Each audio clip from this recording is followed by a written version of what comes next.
예, 한 우유업체가 서울우유죠. 서울우유가 월급 대신 유제품을 주었다는 소식이 계속 화제입니다. 경영난 때문에 일시적으로 취한 조치였다고 하는데 이게 법적으로는 문제가 없는 것인가? 또 어쩌다 이런 일까지 벌어졌는지 논란도 많았습니다. 오늘 팩트체크에서 이 문제를 좀 짚어보도록 하겠습니다.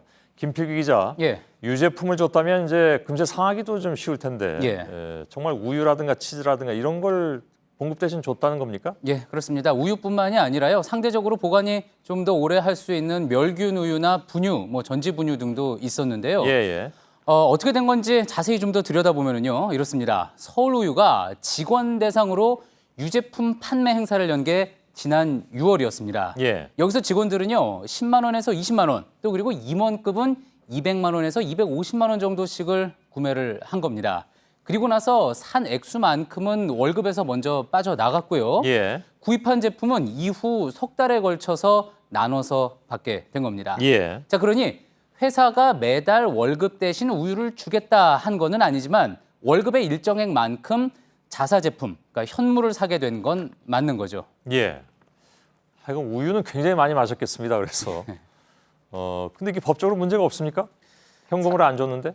예, 사실 이런 문제가요. 과거에는 심심찮게 있었습니다. 1970년 보면은요. 광부들에게 쌀반 돈반으로 월급을 줬는데 그나마도 형편이 어려우면은 탄으로 줬다. 이런 기사가 있었고요. 예. 또 1980년에는요. 불황의 여파로 모 섬유업체가 자기네가 만든 옷을 또 그리고 모 전자회사는 자사 전자제품을 지급한 뒤에 월급에서 공제해서 말썽을 빚고 있다. 이런 기사도 있었습니다. 예. 최근에는요, 이게 주로 현물에서 상품권 형태로 바뀌어서요. 2008년 경기도 한 농협에서는요, 직원에게 월급 중 일부를 농협 상품권으로 줘서 문제가 된 적이 있고요. 또 그리고 최근 한 명품업체에서는 인턴에게 식대 30만 원을 준다고 한 뒤에 외식 상품권을 주기도 했습니다. 예. 또 그리고 2009년에는 정부가 공공근로자들에게 임금의 절반 가까이를 전통시장 상품권으로 줘서 모두 논란이 됐는데요. 예. 자, 이런 것 어떻게 볼 수 있을지 전문가에게 들어봤습니다. 근로기준법 43조를 보면 근로자에게 원칙적으로 임금은 통화로 지급하도록 돼 있고 임금 외에 플러스 알파로 이렇게 주는 것들은 임금과 별도로 하는 거기 때문에 얘기는 할 수 있지만 임금에 해당하는 거는 그렇게 주면 원칙적으로 그건 위법이에요. 예. 예. 그건 돈으로 줘야 된다는 거군요. 그러니까 쉽게 예. 얘기하면. 그러니까 현행 법으로 그렇게 돼 있다니까 모든 임금은 통화로 진짜 돈으로 줘야 된다. 물론 예. 은행으로 들어가긴 합니다만은 대부분. 예. 예, 그렇습니다. 자, 이 원칙이 처음 정해진 게 언제냐면은 19세기 초에 영국에서였습니다. 예. 이제 재고를 처리할 수 있으면서도 노동자를 자기 회사에 묶어두기 위해서 그 당시 영국에서는 자기네 제품을 급여 일부로 지급하는 꼼수가 아주 널리 퍼져 있었는데요. 예. 문제가 커지다 보니까 모든 급여는 현금으로 지불해야 한다라는 트럭 액트, 그러니까 우리나라 말로는 현물 지급 금지령이 제정이 됐습니다. 예. 국내 근로기준법에도 그래서 이 내용이 반영이 됐는데 임금 지급의 4원칙이라고 해서요.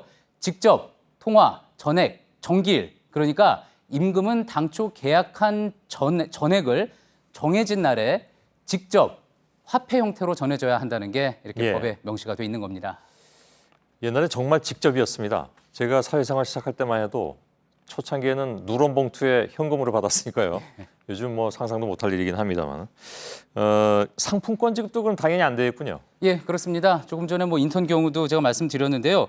혹시 지금 어느 회사 인턴들 중에 문화상품권이나 외식상품권으로 임금을 대신 받는 경우가 있다면은 모두 부당한 대우를 받고 있는 겁니다. 예. 자, 그리고 공공근로 대가로 아까 보셨듯이 온누리 상품권, 전통시장 상품권 준 것도 원래 법을 위반하는 건데요. 이거는 문제가 되자 정부가 아예 해당 시행령을 바꿔버리기도 했습니다. 예. 자, 그런데 다만 상황에 따라서 현물 지급이 가능할 수도 있는데요. 어떤 경우인지 한번 들어보시죠. 예. 원칙은 통화불이 원칙인데 예외적으로 법령에서 정하거나 단협에서 정한 경우에는 통화 위의 것으로 지급할 수 있다. 이렇게 되어 있죠. 법원에서는 개인의 자발적 의사에 기한 공개 동의서를 제출한 경우에는 공개할 수 있는 것으로 이렇게 되어 있어요. 예. 그러니까 단체 협상에서 그렇게 정한 부분이 있다든가 아니면 그냥 개인이 난 그냥 현물로 받을래. 이렇게 하면 가능하다 그런 얘기군요. 그렇습니다. 그래서 이번에 서울우유 측에서도요. 직원들이 이걸 억지로 한 게 아니다. 원하지 않는 사람은 이 행사에 참여하지 않았다는 점을 강조하기도 했고요. 예. 그래서 이렇게 자발성을 부각을 했고요. 또 확인 결과 서울우유 노조 측에서도요. 사전에 회사 측이 직원들에게 설명을 했다. 그래서 명절 직원 할인 행사와 비슷한 취지로 받아들였다는 입장이었습니다. 예. 따라서 이 사건을 두고 어떤 법적인 문제까지 되지는 않을 것 같은데요. 그렇다고 해도 앞서 근로기준법상 4원칙인 통화원칙, 이거 반드시 따라야 하는 강행 규정인데 제대로 절차를 거치지 않은 뭐 이런 식의 월급 공제는 적절치 못했다는 게 전문가들의 지적이었습니다. 예. 예. 잘 들었습니다. 그나저나 어저께 내드린 숙제는 풀어오셨는지요? 예, 내용이 이제 그 도박판에서 판돈을 어떻게 계산하냐 하는 것이었습니다. 예, 그렇습니다. 예. 그게 이제 고스톱이나 뭐 바카라 뭐 이런 도박의 종목에 따라서 계산하는 방법이 또 달라져서 아, 그런가요? 딱 얘기하기는 쉽지는 않은데요. 예.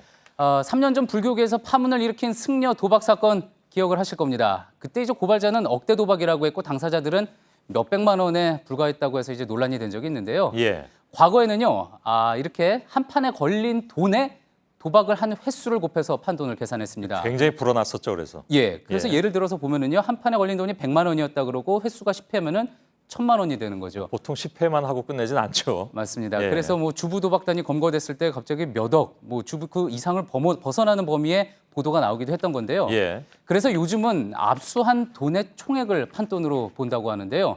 예를 들어서 경찰이 도박판을 덮쳤을 때 지금 보신 것처럼 올려진 칩 그리고 도박 자금이 각각 이렇게 100만 원, 150만 원, 200만 원이었다고 하면은요. 예. 총 판돈은 450만 원이 되는 겁니다. 예. 여기에 이 도박판에서 돈 잃고 나간 사람들한테 또 진술을 받아서 이 액수를 감안해서 최종 규모를 정하게 되는데요.